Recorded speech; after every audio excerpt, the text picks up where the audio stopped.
Сіздермен мен 100 жалпы орта білім беретін мектебінің 9-шы А сынып оқушысы Сабаева Көркемай. Бүгінгі менің презентацияның тақырыбы Қаныш Сәтбаев атамыз туралы естеліктер. Бұл презентацияның мақсаты әлемге танылған тұлға Қаныш Сәтбаев атамызды еске алу. Жалпы өмірбаяны жайлы айта кетсек, бізде Қаныш Сәтбаев атамыз көрнекті геолог ғалым, геология-минералогия ғалымдарының докторы, КСР-ға ұйымдастырушы және тұңғыш президент, КСР-ға академигі. Бізден Қаныш Сәтбаевтан естелікке қалған мемориалдық музей бар. Ол бізде 1964 жылы ашылған. Қазіргі таңда оның ішінде 3654 экспонат бар.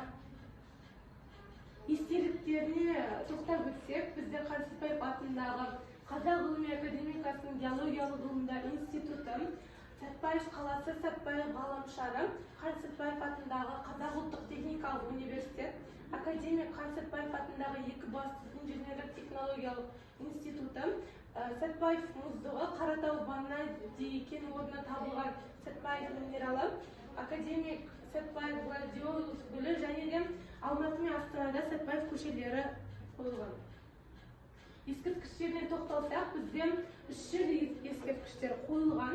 Біріншісі 1999 жылы Алматыда, екіншісі 2010 жылы Қарағанды вокзал жанының алаңында орнатылған, үшіншісі 2017 жылы бізде Астанада қойылған.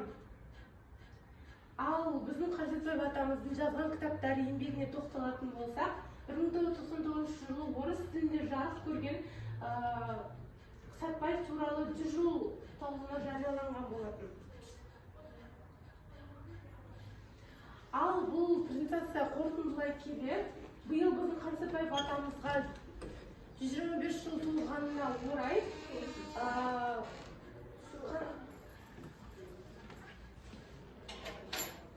Қаныш Сәтбаев атамыздың қалдырған естеліктері өте көп және біз оларды біліп құрметтеуіміз керек.